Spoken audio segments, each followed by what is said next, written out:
देखो रिवीजन है, लेकिन इसमें मेरे ग्रेविटेशन भी है, फ्लूइड भी है, तो इसमें बच्चे देखो नोट्स भी हैं एक्चुअली, तो ये मैं आपको फाइल शेयर कर दूंगा, बट नोट्स में ज़्यादा डिस्कस इसलिए नहीं करूंगा कि already we have discussed in the classes, तो वेस्टेज ऑफ टाइम टाइप का हो जाएगा। आई मीन तो ग्रेविटेशन है, फ्लूइड भी है, दोनों है, बट मैं कह रहा हूँ कि ये एक कंप्लीट नोट्स हैं, है ना, तो रिवीजन के पॉइंट ऑफ व्यू से बनाया गया है, लेकिन इसके अंदर ये थ्योरी वाला पोर्शन है, मुझे लगता नहीं कि इसको डिस्कस करने की जरूरत है, हम लोग प्रॉब्लम्स डिस्कस कर लें, क्योंकि थ्योरी वाला पोर्शन ऑलरेडी क्लासेस में कर रखा है हम लोगों ने। यस सर, थ्योरीज तो याद है, बस ठीक क्वेश्चंस है, करने। हाँ, यस तो जैसे ये यूनिवर्सल लॉ ऑफ ग्रेविटेशन है, तो क्विकली मूव करो, पहला एग्जांपल ये है ना, आपको जल्दी जल्दी प्रैक्टिस करा दें इसकी। Force of gravitation between the earth and the body of mass m on the surface भी 9 into 10⁻⁷ what would be the value of m? Straight forward question है ये, क्या करना चाहिए, देखो स्ट्रेट फॉरवर्ड क्वेश्चन है, इसको बताओ, बोलो बच्चे। Sir, using the formula F is equals to gm1 m2 upon r square. yes sir, Yes, F is sir. equals to gm1 m2 Yes, upon r sir. square. Square. Sir हमको sir जी, sir हमको जी की value sir लिखनी पड़ेगी constantly हर फॉर्मूले में, या sir बिना उसके सर एक कांस्टेंट लगा के चल जाएगा? बिना उसके भी चल जाएगा यार, एक सेकंड बच्चा रुको, सर बहुत डिफिकल्ट कैलकुलेशन हो जाती है sir, 6.67 into 10 to the power minus 11। देखो पहले बताओ इसका अप्रोक्सीमेशन में निकालता तो दिक्कत नहीं होती है। फिर सर पता चले सर क्विज में सर डायरेक्ट आंसर दिया हुआ है कि हम एग्जैक्ट चाहिए, फिर उसमें अप्रोक्सीमेशन भी नहीं चलेगा। इसका चलो कोई बात नहीं, इसका आंसर बताओ क्या आ रहा है। सर एक बार सर वो हटा दो सर, क्वेश्चन न्यूमेरिकल्स नहीं दिख रहा। अभी दिख जाएगा, रुक जाओ बस थोड़ा सा, ये प्रॉब्लम था। हाँ, इसका आंसर देखो, तो फॉर्मूला लगाओगे आप, capital F equal to G times m1 m2 by are square का फॉर्मूला लगाओगे आप इसमें। तो मास ऑफ अर्थ गिवन है, इसके अंदर रेडियस ऑफ अर्थ गिवन है, फोर्स की वैल्यू दी गई है, स्ट्रेट फॉरवर्ड क्वेश्चन है और कैपिटल M निकालना है, तो फोर्स की जगह पर आपने पुट किया 9 into 10⁻⁷। कैपिटल G की वैल्यू याद होनी चाहिए, हालांकि इस फिलहाल तो मैं 9.667 10⁻⁴ आंसर। हाँ जी ठीक है, 6.67 10⁻11, ये तो हम यहाँ से नोट्स के थ्रू ले लेंगे, तो 6.67 into 10⁻11 मास ऑफ अर्थ यहाँ पर यूज कर लेंगे, -11 है, सो -11 है, सॉरी, और ये 1024, और दूसरा वाला मास हमें फाइंड आउट करना है और डिवाइडेड बाय आर स्क्वायर, तो रेडियस ये है 6.4 into 10⁻6 और उसका स्क्वायर। तो हम स्टेप्स आपको जल्दी से बताएंगे एंड देन उसके बाद आप लोग कैलकुलेशन से वेरीफाई कर लेना। नेक्स्ट क्वेश्चन पे आओ, अब आपको बताना है कुछ एक्सरसाइजेस हैं, ठीक है। नंबर 1, इसका आंसर बताना है आपको, ट्रू और फॉल्स है या ऐसा नो करके। Does the force of attraction between the two bodies depend upon the presence of other bodies and the properties of intervening medium? क्या बोलेंगे इसको? Does not depend. Right, does not depend It does not depend. Sir, does force not of depend. Attraction between, false हो गया, तो answer is no, it does not depend the force between two bodies, right. Sir ये तो sir उसमें sir ये तो sir questions में भी था। हाँ, ऑन द अर्थ वैल्यू जी इतना है, what is the value on the moon? Sir same होगा, वो यूनिवर्सल कांस्टेंट होता है। Universal gravitation. Same right. Mass of अर्थ इतना है एंड दैट ऑफ मून इतना है, if the distance between earth and moon इतना, कैलकुलेट द फोर्स। कर सकते हैं, थर्ड क्वेश्चन छोड़ दो सर, यही sir normal formula yes sir लगेगा। हो जाएगा। चलो सर मास स्किप पता है सर, फॉर्मूला रख के हो जाएगा। स्किप कर दीजिए सर, आसान है। स्किप कर रहे हैं। फिर नेक्स्ट, फ्री फॉल का मतलब क्या होता है? जिसमें बॉडी मतलब एयर में फॉल करे, है ना, कोई भी बॉडी, ठीक है। तो इस पर आगे बढ़ते हैं, फ्री फॉल के ऊपर क्वेश्चन से। ये है, बताओ, find the force of earth's gravitation on a stone of 2 kilogram held near the surface of earth. ये भी आसान क्वेश्चन है वैसे। And what is the acceleration of this force? ठीक है, तो पहला वाला पोर्शन तो आप आसानी से निकाल sir GM upon are square से निकाल लेंगे पहला। जी मास, इन दो मासेस होंगे ना, एक मास अर्थ का ले लेंगे और एक mass sir GM upon are square को सर डायरेक्टली 9.8 लिख सकते हो सर, सेकंड मास से मल्टीप्लाई कर देंगे, मतलब ये फॉर्मूला लगा देंगे। और सेकंड पार्ट में एक्सेलरेशन फाइंड आउट करने के लिए ये जो फोर्स कैलकुलेट करेंगे, इसको डिवाइड करेंगे मास ऑफ स्टोन से, तो ये वैल्यू बनेगी g into mass of earth divided by R square. Direct नहीं लिखना इसको, यस सर, इसको कैलकुलेट कर। सर ओएमआर, चलो अभी बताते हैं। ऑब्जेक्टिव में सर कैसे करेंगे? अब तो ऑप्शंस आएंगे ना, आगे क्वेश्चंस हैं उसके लिए, परेशान ना होइए आगे। ठीक है, ये फॉर्मूले की प्रैक्टिस के लिए फटाफट देखो. Consider a body in space which has a mass twice that of earth and a radius thrice that of earth. So what will be the weight of a book on this body in the space if the weight on the earth is 900? So weight, बहुत कम होगा. सुनिए तो, weight means basically force. weight sir ये मतलब वाला नीचे बच्चा रुको आप. हाँ बच्चा सुनो, बता रहा हूँ, आप तो कर लोगे. तो weight means G(m1 m2 by r square) इसको बोलते हो आप. G into mass of earth and that mass of a book and divided by r square, ये बोलते हो बेसिकली, इसको कहते हो आप. तो जब हम सर तो रेडियस into 3 करना पड़ेगा. सुनो तो देखो कैसे करना है. वेट ऑन अर्थ जब कैलकुलेट करना होगा तो यहाँ पर G into mass of earth use कर लेंगे, into mass of book use करेंगे, और नीचे रेडियस ऑफ अर्थ का स्क्वायर कर देंगे. ठीक. जब वही वेट दूसरी बॉडी पे निकालना है, consider a body in the space, तो ऑन बॉडी इन स्पेस, जिस बॉडी इन स्पेस की बात की गई, अगर वहां पर वेट कैलकुलेट करना होगा तब भी यही फॉर्मूला लगाएंगे, कैपिटल G. अब वहां पर अर्थ की जगह उस बॉडी का मास यूज कर लेंगे. बुक का मास तो वहां पर भी सेम रहेगा, mass of book will be same, और डिवाइडेड बाय यहाँ पर रेडियस उस बॉडी का यूज कर लेंगे, उसका स्क्वायर कर देंगे. अब इनके कंपैरिजन दे रखे हैं तुमको. इन्होंने ये कह रखा है कि जो मास ऑफ अ बॉडी है वो अर्थ के कंपेयर में कितनी है. देखो आपको लिखा हुआ है यहाँ पर, क्वेश्चन में दिया हुआ है, which has mass twice that of earth. So mass of a body is 2 times mass of earth given in this question. Also the radius thrice that of earth. That means the radius of the body is 3 times the radius of earth. ये भी given है आपको, question में दिया हुआ है. अच्छा, wait on earth की बात की गई. वेट ऑन अर्थ 900 है, मतलब कि ये जो वैल्यू है ये 900 गिवन है आपको. This value is 900, first equation. अब आप क्या करेंगे ना, सेकंड इक्वेशन में, in the second equation mass of a body को रिप्लेस करो. मास ऑफ अ बॉडी की जगह 2 टाइम्स मास ऑफ अर्थ लाए, so it is 2 times mass of earth. Mass of a book as it is रहेगा, उसमें कोई changes नहीं आएंगे. डिवीजन में आर ऑफ बॉडी का स्क्वायर, तो R of a body will be replaced by 3 times R of earth. So here you will write 3 times R of earth and उसका square. So ultimately जो second equation है वो simplify करके क्या बन जाएगी, यहाँ पर न्यूमरेटर में 2 का फैक्टर आएगा एंड डिनोमिनेटर में 3 के स्क्वायर का फैक्टर आएगा. So ultimately you will get 2 from the numerator side and square of 3 9 from the denominator side, 200 Newton.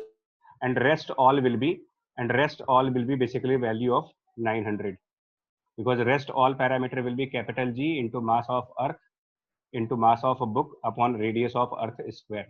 जो remaining parameters बचेंगे इसके. The 200 Newton. हाँ, and the value of this whole factor is basically present in our equation 1, which is 900.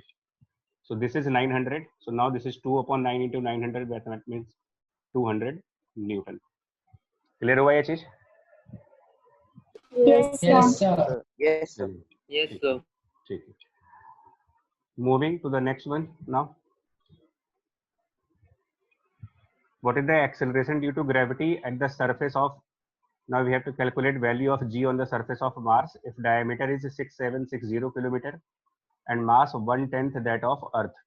अर्थ का diameter mentioned है और acceleration due to gravity on the earth given है. कैसे करेंगे देखो. First of all acceleration due to gravity है ना, acceleration due to gravity which is denoted by small g has a formula of capital G into mass of a planet.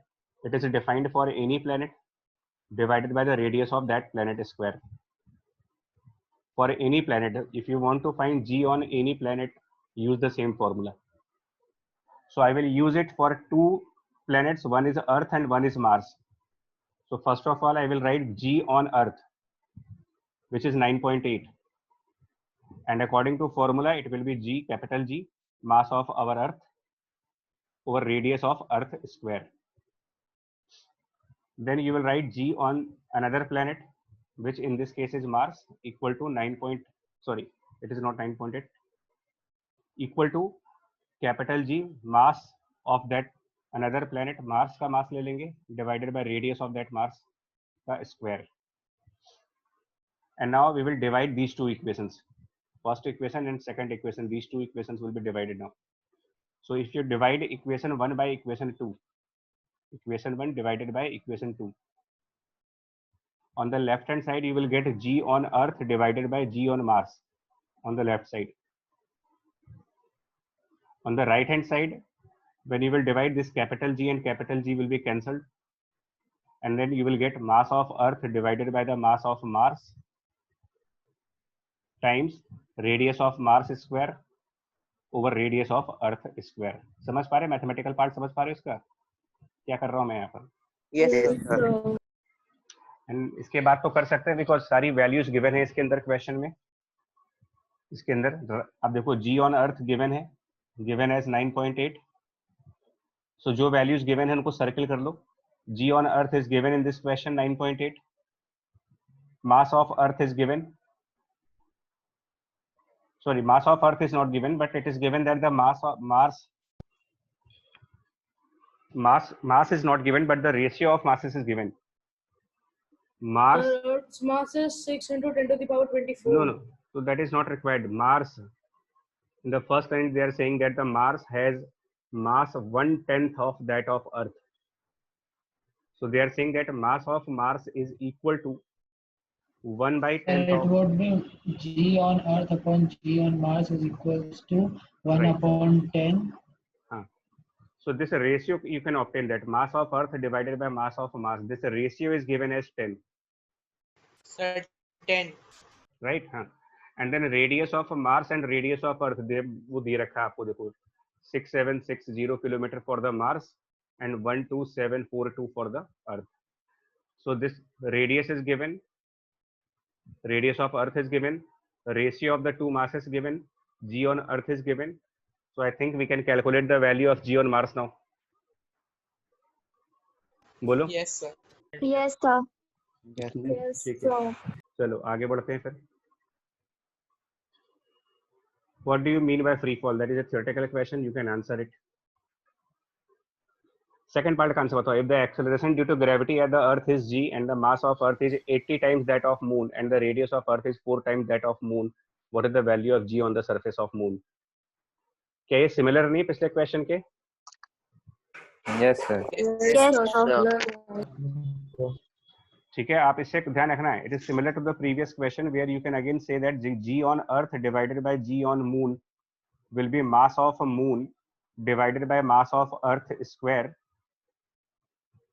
times this one. ये जो था. Sir, it would be not. Sorry, गलत हो गया यहाँ पर, मिस्टेक हो Sir, गया. radius का square होगा. हाँ वो मिस्टेक हो गया एक्चुअली. तो रेडियस का स्क्वायर होगा. It will be mass of Earth divided by mass of Earth divided by mass of Moon, square नहीं होगा वहाँ पर. And then radius of a Moon divided by the radius of Earth का square. इसको ऐसे याद रखो. Similar to previous है, वहाँ पर Moon की जगह Mars था, यहाँ पर Moon है. एंड बाकी इसके हिसाब से आप इसको कर सकते हो कैलकुलेट. हो जाएगा इसको बोलो. Yes, sir. Yes. Yes, sir. हो जाएगा. चलिए आगे बढ़ते हैं. जी का एक वेरिएशन हम लोगों ने क्लास में डिस्कस किया था हाइट के साथ और डेप्थ के साथ. Yes, ठीक sir. है. तो सरफेस पर तो ये फॉर्मूला लगाते हो small g equal to G capital ME upon RE square. This is on the surface, surface पर. बट अगर सरफेस से ऊपर जाते हैं तो वहां पर डिनोमिनेटर में जो RE स्क्वायर था वो रिप्लेस हो जाता है और वो RE प्लस H का स्क्वायर बन जाता है. मतलब डिनोमिनेटर में आप RE में H ऐड करके और उसका स्क्वायर करते हो, जिसमें H जो है वो सरफेस से हाइट है. ठीक है, तो नोट्स एक बार रेफर कर सकते हो आप. The body is taken to a height small h above the earth surface. ठीक है बच्चा, नोट्स से रेफर कर लीजिएगा. ये डिस्कशन हो चुका है क्लास में, मैं सिर्फ इसकी समरी कर रहा हूँ इसकी. क्या आपको चाहिए एक्सप्लेनेशन भी चाहिए, डिटेल्ड एक्सप्लेनेशन चाहिए? बिकॉज हम लोगों ने सर ये क्वेश्चन No, sir, समझ नहीं not आया था like सर. सर ये नोट्स में सेम क्वेश्चन आया था सर, कम समझ नहीं आया. समझा रहे. देखो पहली बात तो ये है ना कि जो वैल्यू ऑफ जी है हम लोगों ने, देखो हम सर आ गया. समझ आ गया. हाँ हम लोगों ने ये कहा था कि जब हम अर्थ के सरफेस पर होते हैं, मतलब दैट मीन्स अगर मान लो हम लोग सरफेस पे खड़े होते हैं तो हम ये कहते हैं कि हमारे लिए जी की वैल्यू जो डिफाइन की गई है, फॉर्मूला है ये भी, capital G into mass of earth divided bye RE square, हम लोगों ने ये कहा था. लेकिन अगर हम लोग सरफेस से h हाइट ऊपर होते हैं तो एक्चुअली जब आप सरफेस से h हाइट ऊपर हो गए तो स्फीयर की सेंटर से कितनी हाइट पे हो गए आप, क्योंकि जो फॉर्मूले में डिस्टेंस होता है वो हमेशा स्फीयर की सेंटर से लिया जाता है। तो सेंटर से लेकर के end up to the surface, centre to surface, ये डिस्टेंस रेडियस हो जाएगा, और सरफेस के भी ऊपर h डिस्टेंस जाना है आपको। तो इसका मतलब ये पर्सन अर्थ के सेंटर से टोटल कितने डिस्टेंस पे चला गया फ्रॉम द सेंटर। अगर मैं इसका टोटल डिस्टेंस यहाँ पर कैलकुलेट करूँ, r plus h, r plus, यही चीज करते हैं आप कि सरफेस के लिए अगर हम g के फॉर्मूले में capital G into mass upon are square लिखेंगे, तो जब ऊपर जाएंगे तो वहां पर g की वैल्यू बदल जाती है और वहां पर कहते हो कि g into mass divided by denominator में r प्लस h का स्क्वायर कर देते हो आप। जस्ट ये फॉर्मूला है, मतलब ऊपर जाने पर वैल्यू ऑफ g और सरफेस पर वैल्यू ऑफ g क्या होगी। So you're not audible. Just a minute, just a minute. Sir, are you there? Hello hello, Yes, sir. Okay ठीक है बच्चे। तो ये जस्ट फॉर्मूला है, देखो कार्तिक बच्चा ये सुनो, इसमें जस्ट कोई लॉजिक नहीं है। Yes sir. ना इसके ऊपर एक क्वेश्चन करके दिखा देता हूँ मैं, आपको समझ में आ जाएगा। देखिए दिस क्वेश्चन को देखो आप तो समझ में आएगा। How far away from the earth does acceleration due to gravity becomes 1% of its value at earth surface, ये क्वेश्चन है आपका। अब सुनना, सो क्या कहना चाह रहे हैं, देखो value of g on the surface जब कैलकुलेट करने का फॉर्मूला लगाते हैं g ऑन सरफेस, तो this has a formula of capital G into mass of the earth divided by radius of earth square, right. But जब g की value आप above the surface calculate करते हो, अबव सरफेस, तो same फॉर्मूले में denominator में चेंजेस होते हैं, और ये मास ऑफ अर्थ डिनोमिनेटर में जो रेडियस है उसकी जगह पर रेडियस प्लस h स्क्वायर करते हो आप। अब क्वेश्चन की जो लैंग्वेज है उसके हिसाब से क्या कहा जा रहा है, क्वेश्चन की लैंग्वेज के हिसाब से how far, that means we have to find the value of h, how far, and now they are saying that acceleration due to gravity become 1% of its value at the earth's surface. That means they are saying that g above surface, as per the statement in this question, g above surface is 1% of g on surface. ये इस statement का मतलब हुआ जो question में लिखा हुआ है। That means this expression which is gme upon r plus h square, this expression is 1% of this expression which is capital gme upon r square. So gme divided by r plus h whole square is तो sir उसके लिए हमको उसका 1% और add करना 1% पड़ेगा। Of, नहीं, it is 1% of gme upon r square। अब आप मैथ्स का परसेंटेज वाला कंसेप्ट लगाओ, how will you find 1% of this term into 1 upon 100, So into 1 upon 100. so gme upon r Into 1 square upon 100. into 1 upon 100, and this is equal to gme divided by r plus h whole square. This is according to the statement of question. yes sir। So now gme cancelled, taking square root on both side, 10 into r left side and right hand side r plus h, so you will get h equals to 9 into r. That means 9 times the radius of earth we have to move above the surface of earth, right? Clear हुआ ये चीज? Sir 9.8 into उसका radius. 9 into radius, Yes, sir. 9.8 नहीं। Yes sir, कुछ वैसा ही। ठीक है, next move करते The हैं। radius is given so that we can calculate हाँ, the now you distance. can just put, हाँ, radius is given 6.4 10 raised to the power 6, so multiply it by 9 and this much should be sir the हमको distance. उसकी value रखनी पड़ेगी। नहीं बच्चा, आपके सामने मेरे क्वेश्चंस हैं, उसके अंदर वैल्यू मेंशन होती है कुछ यार, आपको सिर्फ फॉर्मूले याद करने हैं। Okay sir. सर अगर Next. मेंशन ना आ रहा है तब सर क्या होगा? ग्रेविटेशन तो में सर सर एक ही बाकी तो फॉर्मूला क्वेश्चंस है। कर करके वैल्यू याद हो जाती है अपने। Right, yes sir. इलस्ट्रेशन 6 मैं नहीं करूंगा, ये आपके लिए है, मतलब एक तरीके से आपका होमवर्क टाइप का हो गया, बिकॉज इस सेम डेटा ओनली 1% की जगह 25% डेटा है, तो सिमिलर टू प्रीवियस वन है, only this value has been change, जहां पर सर 1 into 25 हो जाएगा। तो सिमिलर है। मैं हो जाएगा। छोड़ दे रहा हूँ बिकॉज एक कुछ प्रैक्टिस कर सकते हो अपने आप, एक मैंने करा दिया, एक अपने आप कर लेना। नेक्स्ट सर आप इसको भेजिएगा सर, प्रिंट कर लेंगे हम, प्रैक्टिस कर लेंगे। ठीक है बच्चा, ठीक है। Value of g with depth, now वो हाइट के साथ था, नाउ विद डेप्थ, तो इसका फॉर्मूला ये है g dash equal to g into 1 minus H by r. ये फॉर्मूलेज आपको लर्न करने हैं, फॉर्मूलेज लर्न करने पड़ेंगे आपको। डेरिवेशन तो मैंने क्लास में करी हुई है, बट मैं यहाँ पर डेरिवेशन नहीं कराता। रिवीजन के अंदर क्या होता है ना, हम लोग मेन रिजल्ट्स लेकर के आते हैं, और ये जो नोट्स अभी आपको मिल जाएंगे तो एक तरीके से आपका रिवीजन नोट्स हो जाएगा। कभी भी जब आप एनटीएससी का एग्जाम देने जाओ या ओलंपियाड का एग्जाम देने जाओ तो ये नोट्स आपके लिए बड़े हेल्पफुल होंगे, बिकॉज समरी है इसमें। छोटे छोटे टॉपिक्स, फिर 2 क्वेश्चंस आ गए, फिर छोटा टॉपिक, फिर 2 क्वेश्चंस आ गए, तो एटलीस्ट पूरा चैप्टर कवर कर लोगे इससे। इसकी डिटेल्ड के लिए आप अपने क्लास नोट्स को देख लो, जहां पर हमने इस फॉर्मूले का प्रूफ किया हुआ है। तो हम सीधे क्वेश्चंस पे चल रहे हैं यार। ये फॉर्मूला डेप्थ के लिए है, वेयर g 1 माइनस सर एक बार इसको एक्सप्लेन कर देना फॉर्मूला, मतलब इसकी वो जो क्या नाम है, प्रूविंग। नहीं सर बस ये बता दीजिए कि वर्क क्या होगा, प्रूविंग है। नहीं तो मैं न्यूमेरिकल्स के साथ समझा दूं आपको। Yes sir yes. हाँ तो वो है, न्यूमेरिकल है इसमें, देखो ना। ये what are the distances from the centre of earth where the weight of the body are 0 and 1/4 that of the weight on the surface. अब सुनो, इसको समझा रहे हैं आपको। तो क्वेश्चन ये कह रहा है आपसे, देखिए क्वेश्चन क्या कह रहा है वो पहले आपको समझाना पड़ेगा कि इस बार आप अर्थ के सरफेस के, मतलब we are now inside the earth, ये क्वेश्चन है। तो इसको मैं समझाता हूँ। देखिए सर फर्स्ट पार्ट में तो सेंटर पे ही हो रहा था, राइट, हाँ। तो अर्थ के सेंटर पे देखो, है ना, हम कह रहे हैं कि इसके अंदर कोई बॉडी है, और इसके अंदर जो बॉडी है उसका क्वेश्चन क्या कह रहा है, उसका जो वेट है वो 1/4 that of weight of body on the surface. तो जब हम सरफेस पर होते हैं तो हमारा वेट क्या होता है, weight is equal to mass into g, that is the weight on surface. But जब आप अंदर होते हो, मान लो सरफेस से h डिस्टेंस नीचे हो, सरफेस से h डिस्टेंस नीचे, तो अब आपका जो वेट होगा ना, W डैश मान लेते हैं इसको, so this W dash will be m ना। यहाँ पर g चेंज कर देंगे पिछले फॉर्मूले से, ये जो g था ये रिप्लेस हो जाएगा और इसकी जगह पर ये बन जाएगा, उसमें 1 minus H by r multiply हो जाएगा। So now you will g 1 minus H by r. मतलब ऐसे इसको लर्न करना होता है, प्रैक्टिस इसकी ऐसे करनी होती है कि सरफेस पर अगर आपने g यूज किया है ना, सरफेस पर स्मॉल g, तो सरफेस से h डेप्थ नीचे जाओगे तो that g will be multiplied by 1 minus H by r.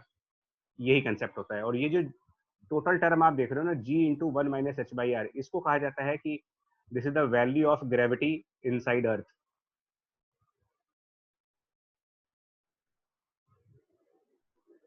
तो एक अबव वाला फॉर्मूला याद करना है, एक इनसाइड वाला। अब क्वेश्चन के हिसाब से क्या कहना चाह रहे हैं, आपको 1/4 वेट चाहिए, 1/4। दैट मीन्स उनका कहना ये है कि m into G into 1 minus H by R, this is the weight inside, weight inside है ये, and the weight on surface is m into जी।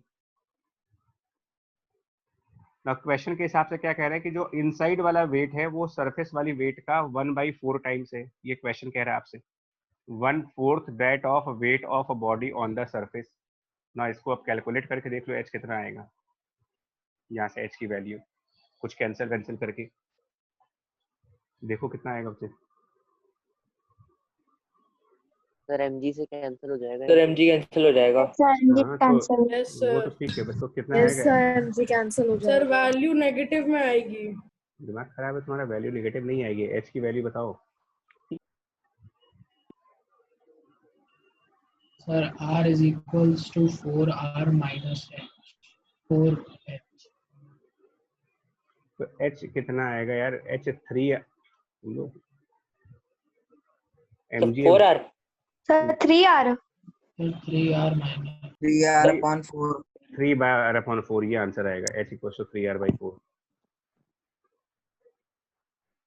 अरे जब mg सर कैंसिल की, रेडियस से मल्टीप्लाई करना पड़ेगा पहले अगर दिया जाएगा अर्थ का रेडियस। तो इसमें रेडियस नहीं दिया है, तो इसमें सिंबल्स के फॉर्म में रहने दो इसमें, बिकॉज यहाँ पर r लिखा है ना, तो r के फॉर्म में, न्यूमेरिकल वैल्यू नहीं रखनी इसमें। Okay sir. 3r/4 आएगा, चेक करो कैलकुलेशन सर चेक ये करो। सर ये 3r/4 distance from the surface of the earth होगा कि सेंटर होगा? नहीं ये फ्रॉम सरफेस है, दिस इज फ्रॉम तो सर सरफेस। हमको सेंटर से निकालने हैं। हाँ तो सर वो मतलब 1/4 आर हो जाएगा। राइट, हाँ मतलब ये क्वेश्चन का आंसर नहीं है, बिकॉज क्वेश्चन में आपसे पूछा है distances from centre of earth and this is from surface. तो अगर आप सरफेस से 3r/4 डिस्टेंस पे हो तो सेंटर से आपका डिस्टेंस कुछ और हो गया फिर। तो अगर मैं फ्रॉम सेंटर कैलकुलेट करूंगा तो क्या आंसर बनेगा? बिल्कुल सही बात है, R/4 r minus R/4 3r/4, यानी कि आंसर इस क्वेश्चन का r/4 होगा। 3r/4 तो हम फ्रॉम सरफेस है, मतलब फॉर्मूला जो ही है ना, इस फॉर्मूले में जो आपका h है, सॉरी कहाँ चला गया, इस फॉर्मूले में ये जो h लिखते हो ना, ये h फ्रॉम सरफेस है, नॉट फ्रॉम सेंटर। बस इतना ही ध्यान रखना है। डेप्थ है तो डेप्थ तो हमेशा सरफेस से देखी जाएगी ना यार, डेप्थ मतलब फ्रॉम द सरफेस लिखोगे। नेक्स्ट एक और देखो, सिमिलर क्वेश्चन है, how much would a body weigh half way down to the centre of earth if it is 250 newton on the surface. कर पाएंगे इस क्वेश्चन को? बोलो, सिमिलर है, बोलो। यस सर, हो जाएगा। Yes, sir. श्योर कर दो आप, तो आगे बढ़ूं मैं फिर, मतलब डाउट हो तो बोल देना अभी भी, मतलब बिल्कुल सिमिलर क्वेश्चन है। इसमें एच कितना रखोगे? बॉडी कहाँ चली गई? 1/2 of r. हाँ right, half way down to the centre of earth का मतलब क्या हुआ आपका? Half way down to the centre of earth मतलब कि आप सरफेस से सेंटर की तरफ कितना डिस्टेंस जा रहे हो? अर्थ का जो सरफेस है, क्वेश्चन को पढ़ो ना आप, क्वेश्चन की लैंग्वेज को पढ़ो, क्या कह रहे हैं वो? R/2 तो हाँ, हाफ वे यानी ऊपर से r/2 डिस्टेंस नीचे आ जाओ। तो जब ऊपर से r/2 डिस्टेंस नीचे आएंगे तो h इक्वल टू r/2 हो गया। अब यहाँ पर कितना वेट होगा? तो यहाँ पर वेट कैलकुलेट करने के लिए आप मास इंटू जी लगाओगे, लेकिन प्रॉब्लम ये है कि since we are now inside, we are inside earth, तो जी के साथ हम और क्या सर मल्टीप्लाई हो करते हैं, जाएगा। है ना, जी के साथ 1 माइनस h/r लगा दो बस।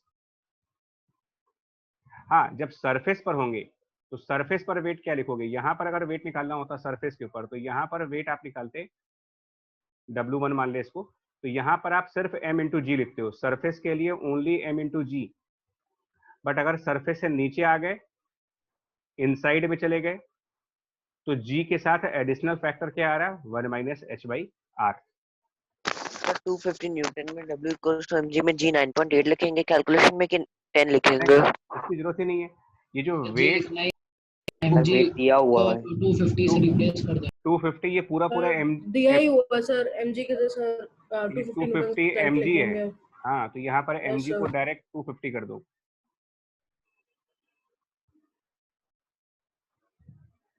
तो आंसर ही आ गया लगभग, तो आंसर तो आ ही गया इसका। ये जो mg है ये 250 है, क्योंकि mg का मतलब वेट ऑन सरफेस, तो ये 250 हो गया। 120 और h की वैल्यू 125 r/2 है, तो ये r/2 डिवाइडेड बाय r, तो 125 न्यूटन आ गया सीधा सीधा।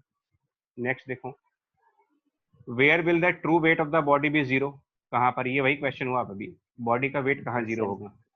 तो जहां पर g की वैल्यू जीरो at the होती center of the at the center of the earth, at the center है, right, at of the centre earth. Of earth. Next,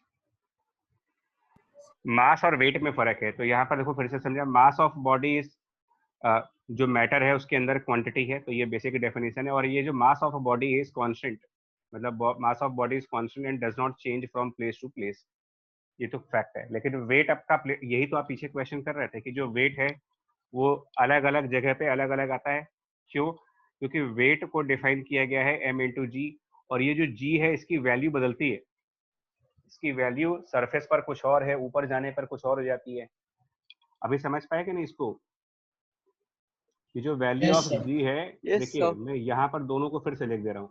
अगर आप सरफेस के ऊपर हो, यानी हवा में, एयर में हो, अबव सरफेस, तो आप यहाँ फॉर्मूला बदल जाएगा। पीछे फॉर्मूला डिस्कस देखो, यहाँ पर जो था, आप नोट्स एक बार यहाँ से भी देख सकते हो, जरूरत पड़ने पर आपको यहाँ से भी ये चीज, ऊपर जाने पर ये फॉर्मूला है, r/r+h का होल स्क्वायर साथ में मल्टीप्लाई हो रहा है। तो ये देखो, ये एक्सपेक्ट किया जाएगा आपसे कि ये याद रखो। तो यहाँ पर क्या करना है, g और ब्रेक यहाँ पर r divided by r+h whole square. लेकिन अगर आप इनसाइड जाते हो, बिलो सरफेस, तो बिलो सरफेस के केसेस में डिफरेंट रिजल्ट है। वो रिजल्ट अभी हम लोगों ने प्रैक्टिस किया था, उसमें जी के साथ हम मल्टीप्लाई करते हैं 1 माइनस h बाय r। ये दो रिजल्ट याद रखना है आपको। और जिसको सिर्फ जी लिखते हो ना, सिर्फ जी, ये ऑन सरफेस होता है। तो ऑन सरफेस में हम सिर्फ जी लिखते हैं, अबव सरफेस में कुछ मल्टीप्लाई हो रहा है और इनसाइड सरफेस में भी कुछ मल्टीप्लाई हो रहा है। बस ये 3 रिजल्ट्स आपसे लर्न करने हैं। और क्वेश्चन दिखा देते हैं। If a man weights 60 kilogram on the surface of earth, then the height above the surface of earth from where his weight is 30 kilogram. तो 60 kilogram on surface of earth है। हमको m2 निकालना है। क्या निकालना है? सर हमको main sir radius निकालना है, हमको डिनोमिनेटर निकालना है। h निकालना है। Yes sir. आप देखो यहाँ पर क्वेश्चन पढ़ो, above the surface of earth की बात हो रही है। तो अबव देखिए, जब आप ऑन सरफेस होंगे, मैं फिर से लिख दे रहा हूँ, एक बार और करके दिखा रहा हूँ। ऑन सरफेस पर वेट की जो वैल्यू होती है वो सिर्फ m इंटू जी होती है। और अबव सरफेस में जब जाते हो, अबव सरफेस में, तो उसी वेट की वैल्यू बदल करके हम लिखते हैं m इंटू जी, और साथ में यहाँ पर मल्टीप्लाई करते हैं r upon r plus H square. यही फॉर्मूला बता रहा हूँ आपको। अब इस एक को W1 मान लेते हैं, एक को W2 मान लेते हैं। क्वेश्चन में ये जो 60 किलोग्राम है, ये कहाँ पर है? On the surface on the of the earth. Surface, यानी उसका वेट हाफ हो रहा है ना, क्वेश्चन के हिसाब से हाफ हो रहा है ना। ये सरफेस पर 60 किलोग्राम है और ऊपर 30 किलोग्राम, यानी कि हाफ होना चाहिए। यानी as per question W2 is 1/2 times of W1 as per question. Yes sir. Okay, that means कि Yes, sir. mg into r upon r plus h whole square is 1/2 times of this mg, question के according। mg Yes, sir. mg cancel, Yes, sir. mg cancel। now take square root on both side। Double. left hand side you will get r upon r plus h, right hand side taking square root of 1/2 you will get 1/√2। now cross multiply कर देंगे तो √2r should be equals to r plus h, and then h will be taking r to the left hand side, it will be √2 minus 1 into r, and √2 is approximately the value of √2 1.41. 1.41। तो कौन सा answer हुआ इसका? Option A. 0.41 R. Sir, 0.41 R. A option. Sir A. Next of, फिर हम लोगों ने discuss किया था प्लैनेट्स के बारे में, ठीक है, जहां पर ऑर्बिटल स्पीड की बात हुई थी। एक याद है लेक्चर आपको, ऑर्बिटल Yes, स्पीड, है ना? तो इसमें हम लोगों ने एक आपको एक वीडियो दिखाई थी, वो याद करो, वो गर्ल वाली वीडियोस थी जो डांस कर रही थी, वो है ना, एक दूसरे का हाथ पकड़ के डांस कर रही थी, याद आया आपको? yes, Yes, sir. sir. जिसमें आपको मैंने ये कहा था कि रिवॉल्व करने के लिए हम लोग को पुल चाहिए होता है, बट किधर की तरफ? रिवॉल्व ऑपोजिट डायरेक्शन की तरफ। सर सेंटर की तरफ। हाँ, सेंटर की Towards तरफ। center. किसी भी चीज को रिवॉल्व करने के लिए आपको एक पुल अप्लाई करना पड़ता है उस सेंटर की तरफ। तो और उस पुल की वैल्यू को हम लोगों ने कहा था कि ये m into v square by r होता है, लेकिन उस टाइम मैंने कहा था कि क्योंकि क्लास 11th का पार्ट है तो प्रूविंग नहीं करा पाए थे आपसे, और अभी भी नहीं कराएंगे। यस तो ये m1 मास हमारा कोई अर्थ है या कोई प्लेनेट है, अर्थ या प्लेनेट मान लो इसको, m1 को, और m2 जो है वो कोई एक मतलब m1 को सन मान सकते हो या सैटेलाइट, कुछ भी मान लीजिए, और m2 रिवॉल्व कर रहा है। तो होता क्या है कि m2 के ऊपर एक ग्रेविटेशनल फोर्स अंदर की तरफ लगता है, जो न्यूटन लॉ के हिसाब से, मतलब m2 के ऊपर ग्रेविटेशनल फोर्स की value according to Newton law, वो आप लिखते हो g into m1 m2 divided by r square. This is the pull towards centre. ये पॉइंट आपके सिलेबस के ऊपर का है, मैं फिर बोल रहा हूँ, बट फिर भी एडवांस थोड़ी सी चलना है आपको। This is the pull towards centre, and whatever the pull is towards center is always mass into square of velocity divided by r। इसको हम लोग नाम भी देते हैं, आगे आप पढ़ाएंगे आप क्लास 11th में, आपको इसको एक स्पेशल नाम दिया गया है, एंड इसको बोलते हैं हम लोग सेंट्रीपिटल फोर्स। पता नहीं आपको पहले, है ना? तो क्लियर है बच्चे, बताओ? Yes, sir. तो इसको हम लोगों ने जब कैलकुलेट किया था, देखो ये थोड़ा डिफिकल्ट पार्ट है, ये portion difficult, I mean difficult इसलिए है क्योंकि आप ये सेंटर, हाँ जी सर जो आर है ये M2 से लेके M1 के सेंटर तक के डिस्टेंस है ना? आर पूरा डिस्टेंस है। हाँ, आर मतलब सेंटर से, मतलब ये ऑर्बिट का रेडियस होता है एक्चुअली। आर मतलब रेडियस ऑफ ऑर्बिट, जिस ऑर्बिट में आप रिवॉल्व कर रहे हो। तो from the centre of earth to the orbit, radius of orbit है। अब ये जो लेफ्ट की दो एक्सप्रेशन हैं, इनको जब सिंप्लीफाई करते हैं लेफ्ट की दोनों एक्सप्रेशन को, यानी कि g into m1 m2 by are square equal to m2 v square divided by r, m2 cancel हो जाता है और यहाँ से v की एक वैल्यू मिलती है which is root of g m1 divided by r, and इसको हम लोगों ने ऑर्बिटल स्पीड का नाम दिया था। ऑर्बिटल स्पीड का मतलब होता है कि इतनी स्पीड से m2 जो है वो अपने ऑर्बिट में चक्कर लगा रहा होगा। और ये जो रिलेशन आप देख रहे हो v इक्वल टू 2πr/t, ये क्या है? ये जो रिलेशन कहाँ से आ रहा है? तो ये उसका कंसेप्ट है, speed equal to distance upon time. ये वो कंसेप्ट है, स्पीड बराबर डिस्टेंस अपॉन टाइम। तो एक रेवोल्यूशन में दोनों की वैल्यू सेम है। हाँ, दोनों सेम चीजें हैं एक्चुअली। एक रेवोल्यूशन जब पूरा होगा तो डिस्टेंस कितना कवर करेंगे? देखो, अगर आप सर्कल पर चल रहे हो तो circumference of the orbit.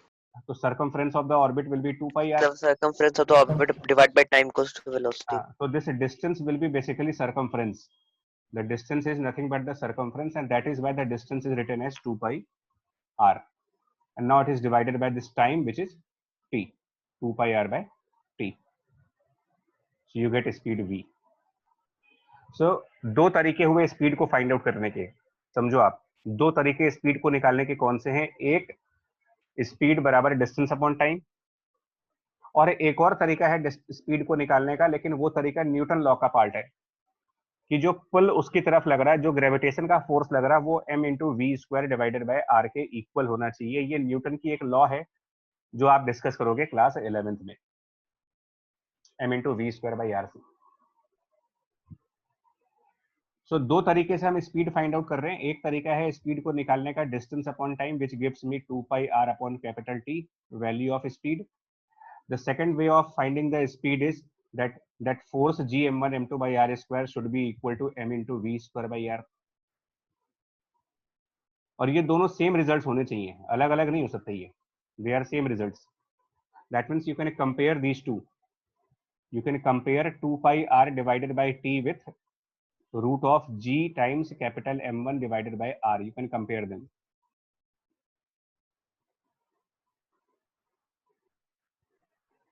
And then if you square this term on both sides, squaring left side and squaring right side, so squaring on the left hand side, square of 2 will become 4, square of pi, which is pi square, square of r will become r square, and denominator will become t square।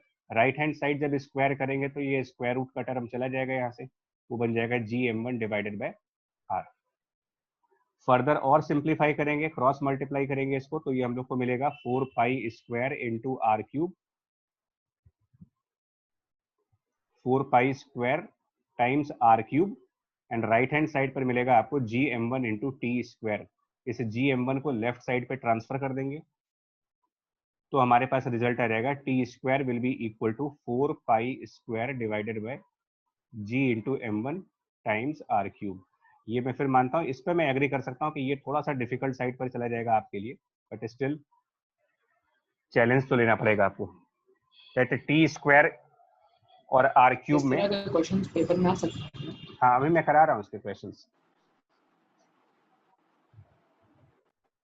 मैं भी कराऊंगा आपको। ये थोड़ा सा advance level की चीजें हैं इसमें, बस सिर्फ एक पॉइंट ऐसा है जो आपके लिए डिस्टर्ब करेगा, वो ये कि ये जो इक्वेशन लिखी गई है G M one M two by are square equal to M v square by r, तो इसको आप याद कर लें। या तो ये लॉ ऑफ न्यूटन है, न्यूटन लॉ ऑफ मोशन कहते हैं, NLM, which is Newton law of motion. Class 11th में डिस्कस करते हैं इसको हम लोग।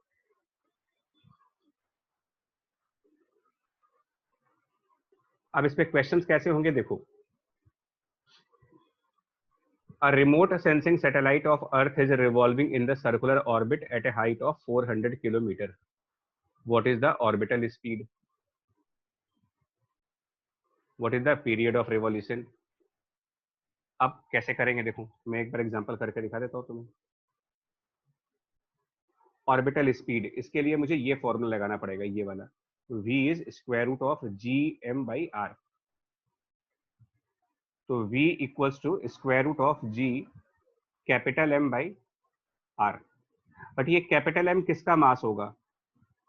जो रिवॉल्व कर रहा, यानी कि सैटेलाइट का, या जिसके अराउंड रिवॉल्व कर रहे हैं उसका? तो प्रीवियस डेरिवेशन में देखो ना, इसमें m1 किसका मास है? जो रिवॉल्व कर रहा है उसका मास है, या जिसके अराउंड रिवॉल्व कर रहे हैं उसका मास है? तो जिसके अराउंड करते हैं। अराउंड। जिसके अराउंड जिसके अराउंड रिवॉल्व करें उसका मास है। तो सैटेलाइट अर्थ के अराउंड रिवॉल्व हो रही है, यानी ये जो रूट के अंदर आप मास देख रहे हो, ये किसका मास है यहाँ पर? Of earth. अर्थ का। अर्थ का। राइट। तो हम इसको यहाँ पर चेंज करके मास ऑफ अर्थ करेंगे। सैटेलाइट का मास ऑर्बिटल स्पीड के फॉर्मूले में नहीं आता है, ये मास ऑफ अर्थ लिखा जाएगा यहाँ पर। अब इसको आगे फर्दर कैसे सॉल्व करेंगे देखो।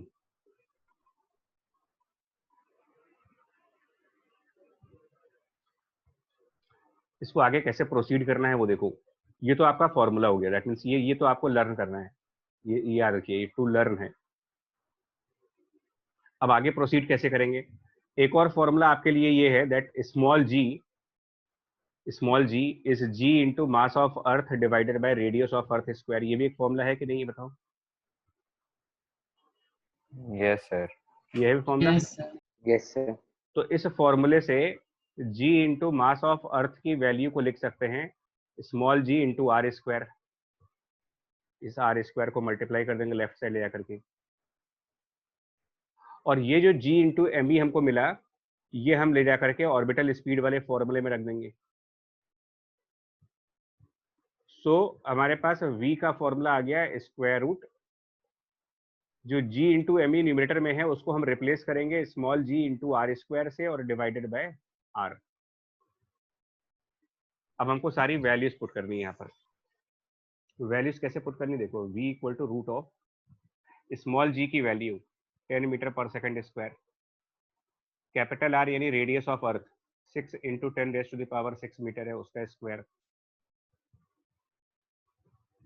डिनोमिनेटर में स्मॉल r, लेकिन स्मॉल r रेडियस है ऑर्बिट का। 6 into 10 to the power 6 plus 400। हाँ, और ये हाइट 400 है, ये रेडियस नहीं है। तो रेडियस कितना होगा? और आपकी हाइट मेंशन्ड है ना, मतलब h दिया है, और दोनों का सम। दोनों का सम होगा। 6 into 10 is to the power 6 plus 400। This plus 400 and then ये डिनोमिनेटर साइड पे आएगा। सर 400 नहीं होगा, 400 की पावर 4 होगा। यस सर, मीटर में। सॉरी 400 किलोमीटर है, वो ध्यान नहीं दिया मैंने। हाँ बिल्कुल सही करे, वो किलोमीटर है, यूनिट्स कन्वर्ट करनी पड़ेगी, तो उसको मीटर में कन्वर्ट करने के लिए into 10 raise to the power 3।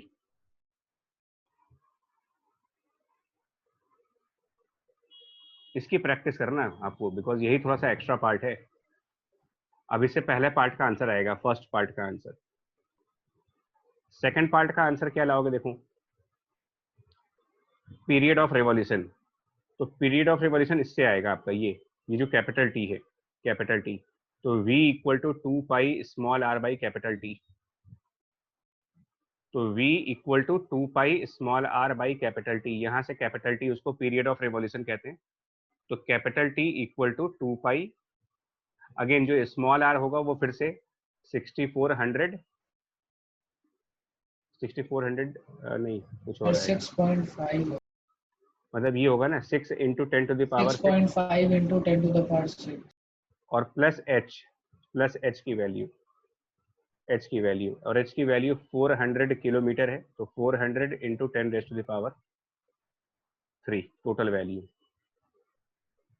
और डिनोमिनेटर में कैपिटल टी, तो सॉरी डिनोमिनेटर में v आएगा, बिकॉज t इधर चला जाएगा, v नीचे आ जाएगा। तो v जब यहाँ से कैलकुलेट होगा ना आपका, पहले तो आपको फर्स्ट पार्ट पे v कैलकुलेट करना पड़ेगा, फिर इसको ले जा करके आप यहाँ पर सब्स्टिट्यूट करोगे तो कैपिटल टी सॉल्व होगा।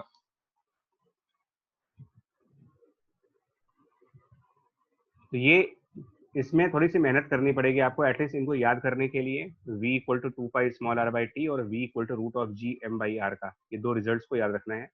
और इन दोनों रिजल्ट्स को मिला करके एक नया रिजल्ट यहाँ पर है, बट ये कोई न्यू रिजल्ट नहीं है। बेसिकली इन दोनों रिजल्ट्स को आपस में मिला दिया गया है, और मतलब इन दोनों को आपस में इक्वेट करा गया है, दोनों को यहाँ पर इक्वल किया और इनके इक्वल करके फिर स्क्वायरिंग कर दी गई, उससे एक नया रिजल्ट यहाँ पर आ गया। और कैसे क्वेश्चन आएंगे देखो, अभी और प्रैक्टिस कराएंगे। मतलब एक क्वेश्चन यहाँ पर है, उसके बाद weight of object on the moon, ये इजी है, आप अपने आप कर सकते हो। एक्सरसाइज 7 पे है। 2 satellites of masses 3m and m orbit the earth in circular orbit of radii r and 3r. What is the ratio of their orbital speed? First part. तो orbital speed has a formula root g capital M over r. एक बार फिर से बोलना, capital M किसका मास है यहाँ पर? मास of earth. Mass of earth. Mass of अर्थ। तो ये इसमें मास ऑफ सैटेलाइट तो आता ही नहीं है यार क्वेश्चन, इस फॉर्मूले में मास ऑफ सैटेलाइट तो है ही नहीं कहीं पर।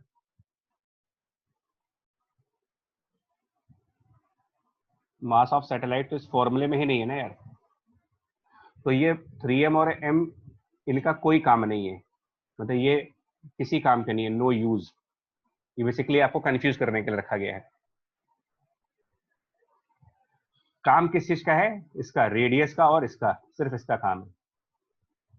तो हम कैसे लगाएंगे सर? इसके लिए v equals to under root g r square by r square लगेगा। यही लगाएंगे फॉर्मूला, यही वाला फॉर्मूला जो है ऑर्बिटल स्पीड। इसको याद रखना है आपको, ऑर्बिटल स्पीड के फॉर्मूले को याद करना है। तो देखिए, स्पीड जब सैटेलाइट 1 की लिखेंगे तो g into M upon satellite 1 का रेडियस r है, और जब स्पीड आप सैटेलाइट 2 के लिए लिखोगे तो भी इसी फॉर्मूले को यूज करना है, g into capital M upon उसकी रेडियस 3r को पुट करेंगे। अब इन दोनों को डिवाइड करो, तो v of satellite 1 divided by v of satellite 2।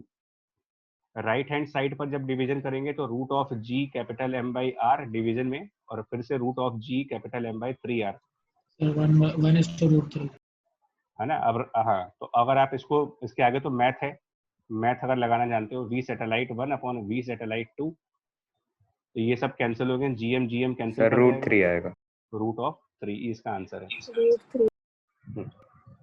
Sir इसका मतलब अगर दो सैटेलाइट, एक m मास के दूसरे m3 मास के सेम ऑर्बिट पे चल रहे हैं तो उनकी स्पीड भी सेम ही हो। बिल्कुल बिल्कुल। Second point, 2 satellites A and B are orbiting around the Earth in circular orbit of same radius. Mass of A 16 times of B. What is the ratio of the period of revolution? Sir mass of satellites का कोई use नहीं है। तो क्या answer देंगे इसका? Same orbit में है तो सर इक्वल 1:1। 1:1। 1:2। सैटेलाइट के मास से कोई मतलब नहीं होता, तो चाहे मास ज्यादा हो चाहे कम हो, वो जब सेम ऑर्बिट में है तो सेम टाइम लगेगा। सेम ऑर्बिट में सेम टाइम होगा। ऑर्बिट अलग होती है, जैसे फर्स्ट पार्ट में ऑर्बिट अलग है, सेकंड पार्ट में सेम ऑर्बिट है। नेक्स्ट देखो, सैटेलाइट एक है इंडियन सैटेलाइट। सेम ऑर्बिट में होंगे तो वेलोसिटी और टाइम बराबर होगा। हाँ, दोनों बराबर आएंगे।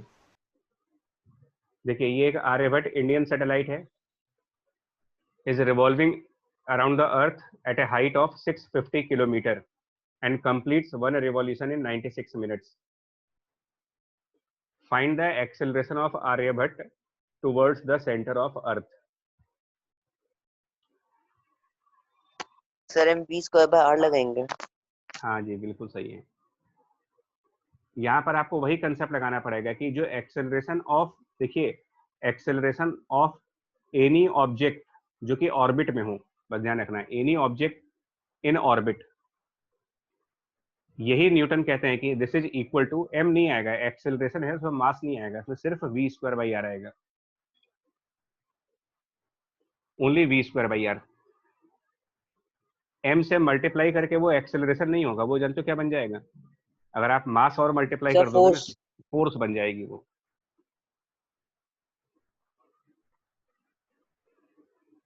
अब v कैसे निकालेंगे? तो आपको टाइम दे रखा है 96 मिनट का। अब देखो क्या क्या गिवन है, क्या क्या डेटा इसमें गिवन है, देखो जरा एक minute. Sir v equals to 2 pi बार r बाय t लगाएंगे।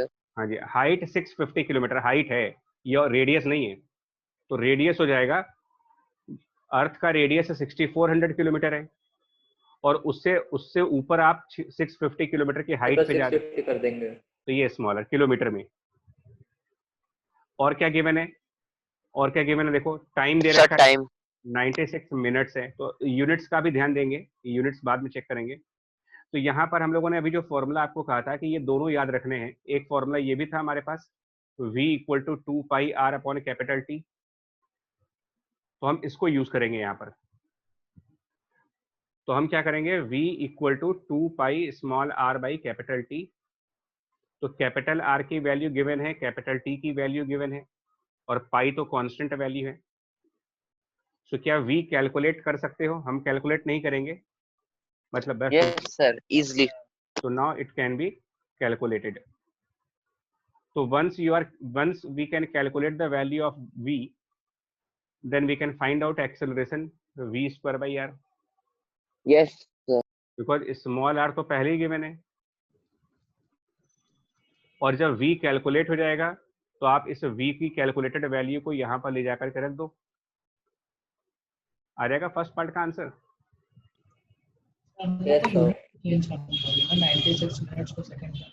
हाँ वो देखिए, इस किलोमीटर को मीटर में कन्वर्ट करेंगे, मिनट को सेकंड्स में कन्वर्ट करेंगे, तो वो मैं नहीं कह रहा हूँ। एसआई यूनिट्स में चलते हैं तो किलोमीटर को पहले मीटर में लाइए और मिनट्स को सेकंड्स में कन्वर्ट करने के बाद तब कैलकुलेशंस करेंगे, ऐसे नहीं।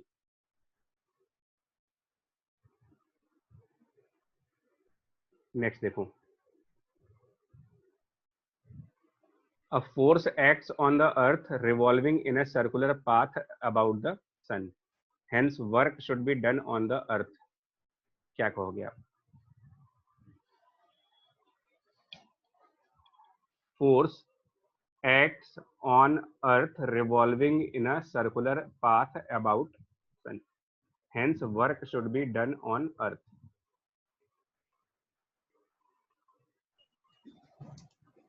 Sir, work done is not in the direction of force and the displacement is also zero. हाँ देखो क्या होता है कि जब आप ऑर्बिट में होते हैं ना, किसी ऑर्बिट में, तो अभी हम लोगों ने समझाया था कि ड्यूरिंग ऑर्बिट हमारा फोर्स जो लगता है वो सेंटर की तरफ लगता है, फोर्स की डायरेक्शन सेंटर की तरफ होती है। लेकिन बॉडी का मोशन इस तरफ होता है, मोशन उसका सर्किल पे हो रहा है। तो जो वर्क का फॉर्मूला अभी हम लोगों ने, नहीं वर्क का formula F S cos theta भी आपको बताया गया है ना फॉर्मूला, अभी जो एक क्लास हुई है। Yes, sir. तो यहाँ पर फोर्स और मोशन के बीच 90 डिग्री का एंगल बन रहा है। फोर्स और मोशन एक दूसरे, ये 4 केसेस बताए गए थे आपको वर्क के, कि फोर्स और मोशन पैरेलल हो, फोर्स और मोशन एक दूसरे के अपोजिट हो, फोर्स और मोशन 90 डिग्री पे हो। पुली वाला एग्जांपल याद करो। Yes, sir. तो ये वही केस हो गया, फोर्स और बॉडी का मोशन एक दूसरे के 90 डिग्री पे हो गया। ऐसे केसेस में वर्क की क्या वैल्यू बनती है अगर आपका फोर्स और मोशन की जो डायरेक्शन है वो एक दूसरे के 90 डिग्री पर हो जाए तो? यानी यहाँ पर थीटा को 90 डिग्री पुट करो। ट्रिग्नोमेट्री में cos 90 डिग्री की वैल्यू जो होती है वो कितनी होती है? 0 होती है। इसका मतलब So, work, तो यहाँ पर कह रहे हैं hence work should be done on earth, give comment on this statement। क्या कमेंट दे देंगे? It is a false statement। Work नहीं होगा इसमें, और रीजन क्या दोगे वर्क नहीं होने का? क्यों नहीं हो रहा वर्क? फोर्स और मोशन जो है वो एक दूसरे से कितना एंगल बना रहे हैं?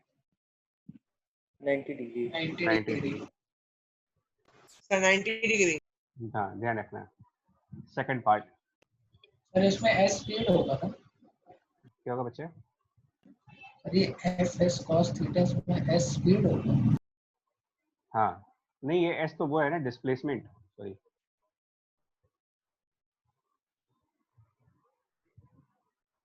उसकी कोई जरूरत ही नहीं ना। देखो जब आपका यहाँ पर 90 डिग्री हो गया तो आपका खत्म हो गया, वैसे ही खत्म हो गया।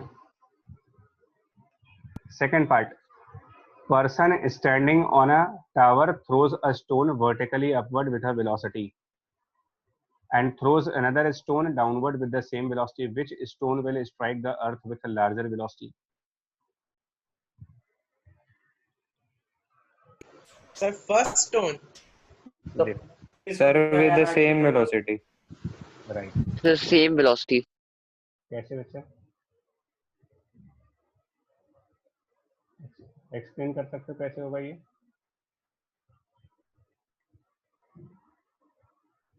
देखो अभी आपको सर समझा। क्योंकि जब उसको दोनों एक ही हाइट से जब फेंके जाएंगे ऊपर तो दोनों की इनिशियल वेलोसिटी सेम रहेगी और एक मतलब एक पॉइंट पर वेलोसिटी ऊपर और ascent velocity of ascent and velocity of descent बराबर होती है, तो उससे वो मतलब नीचे जाते समय सेम वेलोसिटी से हिट करेगा। शाबाश।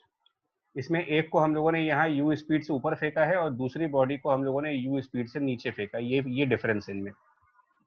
अब वो कह रहे हैं कि जब ग्राउंड पर आएंगे तो यहाँ पर जब बॉडी ग्राउंड पर आएगी, लेकिन ये बॉडी पहले ऊपर जाएगी फिर नीचे आएगी और ये बॉडी डायरेक्टली नीचे आएगी, तो किसके पास ज्यादा स्पीड होगी? तो मैं पहले वाले में v1 मान लेता हूँ और दूसरे वाले में v2 मान लेता हूँ। आप ना यहाँ पर इसका आंसर जो इसने रीजन दिया बहुत अच्छा रीजन है, और आप चाहो तो आप ये भी लगा सकते हो, इक्वेशन ऑफ मोशन फॉलो करो। इक्वेशन ऑफ मोशन जब फॉलो करते हैं उसकी थर्ड इक्वेशन कहती है कि v स्क्वायर बराबर u स्क्वायर प्लस 2as। इसमें जो कैपिटल एस है क्या होता है जानते हो? इसमें कैपिटल एस की वैल्यू जो यहाँ पर 2as में कैपिटल एस यूज करते हो, इसका क्या मतलब होता है? कैपिटल एस का मतलब इस इक्वेशन में कैपिटल एस किस चीज के बारे में बताते हैं? डिस्प्लेसमेंट। हाँ, तो ये डिस्प्लेसमेंट है। आप गलती से ना इसको डिस्टेंस ना मानिएगा, it is not the distance. और डिस्प्लेसमेंट स्टार्टिंग पॉइंट और फाइनल पॉइंट के बीच का मिनिमम डिस्टेंस होता है। तो क्या इस क्वेश्चन में दोनों का स्टार्टिंग पॉइंट कॉमन नहीं है? दोनों का जो दोनों के स्टार्टिंग पॉइंट कॉमन है और दोनों के एंड पॉइंट भी कॉमन है। तो जब आप कॉमन पॉइंट से स्टार्ट कर रहे हो, कॉमन पॉइंट से एंड कर रहे हो, तो ये जो डिस्प्लेसमेंट है दोनों के लिए सेम हो गया। बट ठीक, ये ऑब्वियस है कि डिस्टेंस ज्यादा होगा, मतलब जो बॉडी ऊपर फेंकेंगे वो मोर डिस्टेंस कवर करेगी, लेकिन डिस्टेंस से हमारे फॉर्मूले का कोई मतलब नहीं है। हमारे फॉर्मूले में डिस्टेंस है ही नहीं, कहीं पर डिस्प्लेसमेंट है, और डिस्प्लेसमेंट दोनों का आइडेंटिकल है। Yes sir. तो इसका मतलब दोनों की जो फाइनल स्पीड आएगी वो भी कैसी आएगी? सेम आएगी, दोनों सेम स्पीड से आएंगे। जब हमारे फॉर्मूले में डिस्टेंस का कोई यूज ही नहीं है, तो डिस्टेंस ज्यादा हो चाहे डिस्टेंस कम हो, क्या फर्क पड़ता है जब फॉर्मूले में डिस्टेंस है ही नहीं कहीं पर?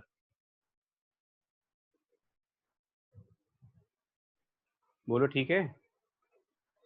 Yes sir. यस। चलिए नेक्स्ट देखिए।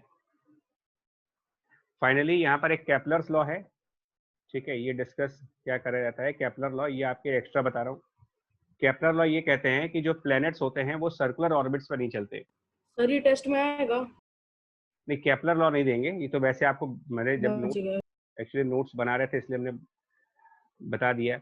तो केपलर लॉ क्या कहता है ना कि कोई जो प्लैनेट्स होते हैं वो, देखिए, motion of planets are also governed by the gravitational forces, ठीक है। और इसमें तीन लॉ है। पहला कहता है कि जो ऑर्बिट ऑफ प्लैनेट है वो सर्किल ना होकर के एक डिफरेंट टाइप का कर्व होता है। वो क्या नाम दिया इन्होंने इसको? एलिप्स। एलिप्स मतलब जो एग टाइप का, अंडे वाला शेप जो होता है ना, एग की जो शेप होती है ना, वो एलिप्स है। एग क्या परफेक्ट स्फीयर है? एग की शेप देखो अगर आप, तो थोड़ा सा ओवल शेप का है वो। तो ओवल शेप मतलब इनका कहना है कि ऑर्बिट भी वैसे ही होती है, सर्कल नहीं होता वो। जितने भी प्लैनेट्स हैं वो कोई भी सर्कल पे नहीं चल रहे हैं, वो सब ओवल शेप में चलते हैं, एग टाइप की सरफेस, उसको एलिप्स का नाम दिया जाता है। और दूसरा पॉइंट क्या कह रहे हैं कि line joining the planet and the sun, इसको ध्यान देना, line joining the planet and sun sweeps equal areas in the equal time. क्या कहना चाह रहे हैं देखो, समझाते हैं आपको क्या कहना चाह रहे हैं यहाँ पर। तो पहले हम क्या करेंगे ना, एक फ्री हैंड से एक ओवल शेप का स्ट्रक्चर बनाओ, एग टाइप की चीज, ठीक है। इसको एलिप्स बोलते हैं मैथ में, इसको मैथ में एलिप्स बोलते हैं। अब यहाँ कहीं पर मान लो लोकेशन ऑफ सन है और यहाँ कहीं पर हमारा प्लेनेट है, कोई भी एक प्लेनेट जो सन के अराउंड रिवॉल्व कर रहा है। तो ये इस तरीके से अगर मोशन कर रहा है, सन के अराउंड चक्कर लगा रहा है मान लो, तो वो क्या कहना चाह रहे हैं? Line joining the planet and sun, मतलब पहला line joining the planet and sun. तो कौन सी लाइन होगी भाई?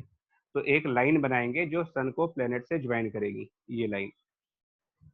लेकिन प्लेनेट तो रिवॉल्व कर रहा है, तो वो एक जगह पर स्टेशनरी तो होगा नहीं, थोड़ी देर बाद ये प्लेनेट आगे आ चुका होगा कुछ टाइम बाद। तो जब ये प्लेनेट आगे आ जाएगा तो फिर से हम सन से उसको मिलाएंगे।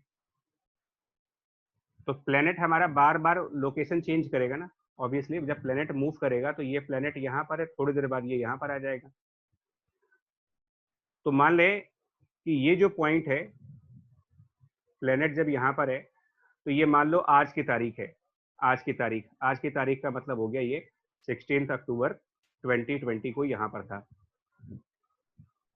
और 2 दिन बाद 18 अक्टूबर को वो प्लेनेट जो है वो कहीं और चला गया, 2 दिन बाद कहीं और चला गया। तो इस 2 दिन में प्लेनेट की जब लोकेशन बदल गई, तो ये जो 2 लाइनें आपको देख रहे हो ग्रीन कलर से, इन 2 लाइनों के बीच में कुछ एरिया बनेगा, ये कुछ एरिया। इस एरिया को मैं फिलहाल लिखता हूं डेल्टा ए, डेल्टा A1, ठीक है। इस एरिया को मैंने डेल्टा A1 कर दिया। अब ऐसे ही डेट बदलती चली जा रही है, ठीक है, डेट बदलती चली जा रही है। अब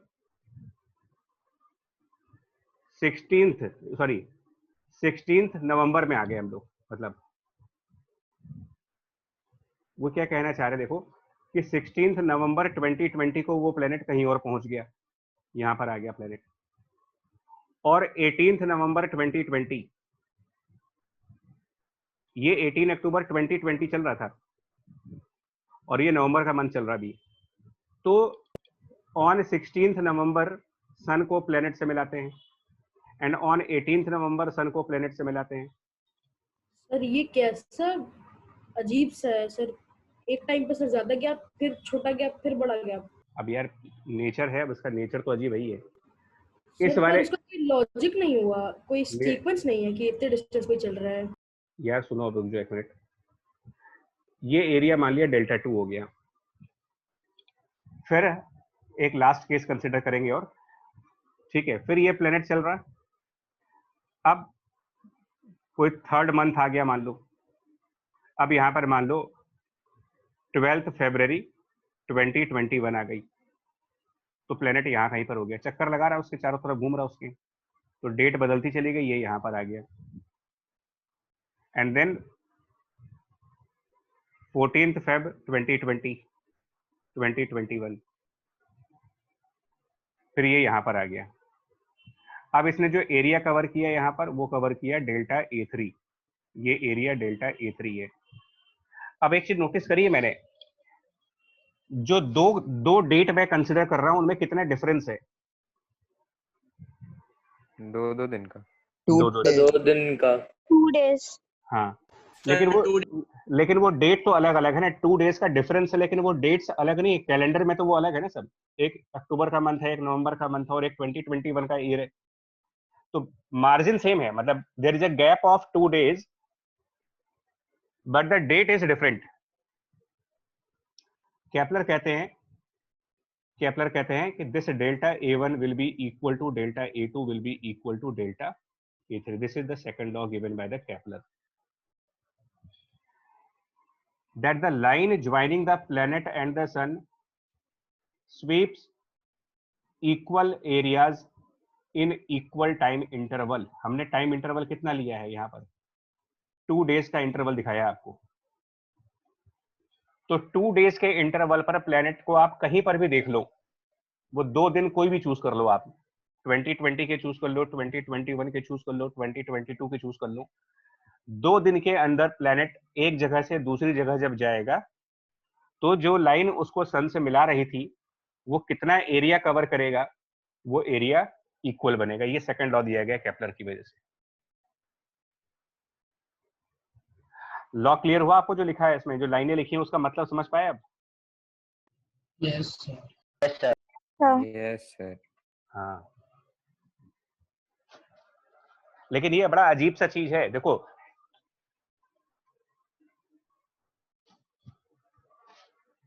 अब ये जैसे कह रहे हैं कि ये अजीब चीज है, लेकिन सोचो ना, केपलर के बारे में सोचो कि यहाँ अर्थ पर बैठे बैठे प्लैनेट्स के बारे में सब कुछ बता दिया उन्होंने, जिस प्लेनेट पर आज लोग जा रहे, है ना आप, और कितने प्लेनेट्स वैसे हैं जहां अभी कोई गया भी नहीं है। ये सिर्फ ऑब्जर्वेशंस के बेसिस पर ये लोग बता देते थे कि ऐसा हो रहा है। इसी के वजह से एपीहीलियन और पेरिहीलियन का राइट, सर बिल्कुल। ये हर सोलर सिस्टम के लिए या सिर्फ इस सोलर सिस्टम के लिए? नहीं नहीं, सारे प्लेनेट्स के लिए है ये फॉर एवरी प्लेनेट है, फॉर सर एवरी। सैटेलाइट्स मतलब जो आर्टिफिशियल सैटेलाइट्स उनके साथ भी? नहीं, सैटेलाइट्स के लिए नहीं, प्लेनेट्स के लिए। सैटेलाइट्स तो हम लोग लॉन्च करते हैं, ये जो नेचुरल प्लेनेट्स है हमारे, जो सोलर सिस्टम जिससे बना है हमारा। Sir satellites complete circular orbit करते हैं। हाँ, उनको सर्कुलर ऑर्बिट्स पे भेजा जाता है।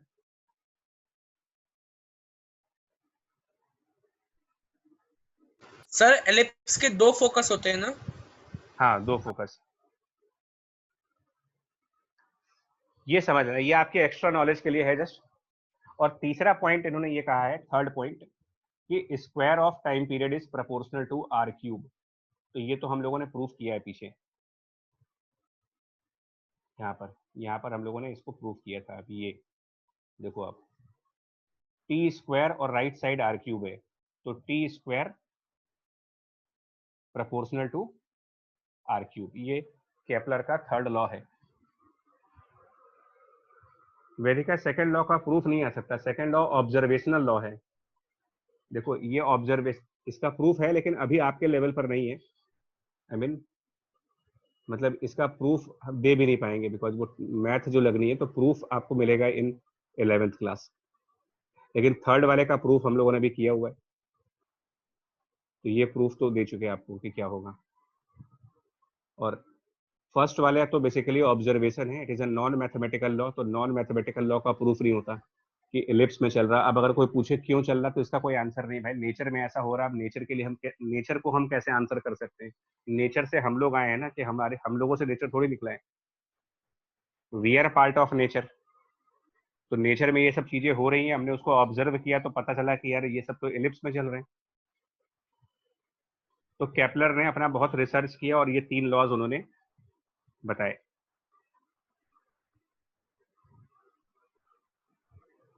ठीक है जी बच्चे। और लास्ट पॉइंट कंपेयर कर लो जल्दी से। Compare the period of rotation of planet Mars about the sun and the earth about the sun. इनके पीरियड्स कंपेयर करने हैं। और distance of Mars from sun इतना है, टाइम्स द डिस्टेंस। देखो इसमें कौन सा लॉ लगाना है, बता दूं आपको। टाइम पीरियड का square proportional to are cube.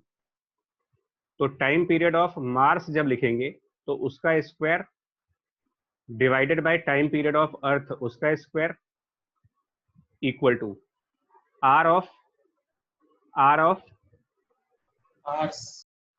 Mars cube और नीचे आर ऑफ अर्थ का क्यूब।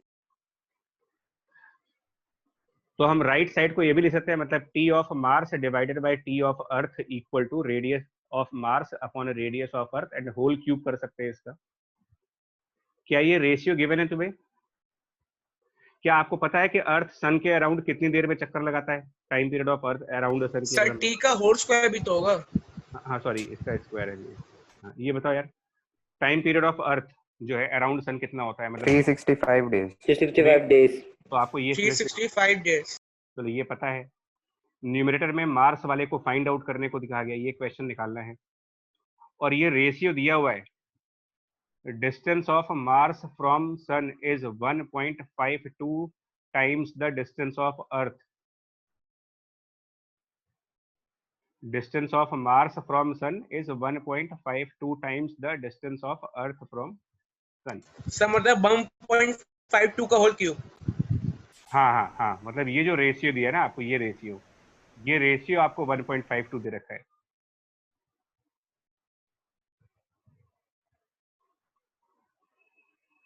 कर लेना है इसको।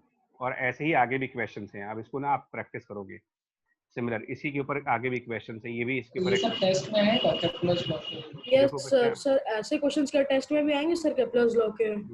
आ सकते हैं। केपलर्स लॉ नहीं आएगा लेकिन बाकी सब आएगा सर। But मतलब केपलर्स फिर भी छोड़ के और सुनो, क्यों डर क्यों रहे हो आप लोग? सर थोड़ा सा है ही ऐसा ही है। पर मुझे तो कुछ ज्यादा ही डर लग रहा है। तो छोड़ने से फायदा तो होगा नहीं भाई। अगर देखो आप इसका एडवांटेज क्यों नहीं देख रहे हो कि अगर आज ये सब चीजें कर ली तो कॉन्फिडेंस बढ़ेगा भी तो। सर और नेगेटिव मार्किंग की वजह सर कॉन्फिडेंस अपने आप ही गिर जाता है जब डाउट बच्चा होता है। तो भैया आज यस सर। सुनो मेरी बात, अगर आज नहीं करोगे तो 11th क्लास में डरोगे, फिर डिसीजन ले लो, या तो अभी अभी सर बेस ये बात मजबूत तो है। अभी डर फेस कर लो, या तो 11th में फेस करोगे। और ये सर इतना अभी एडवांस, फेस कर लेंगे।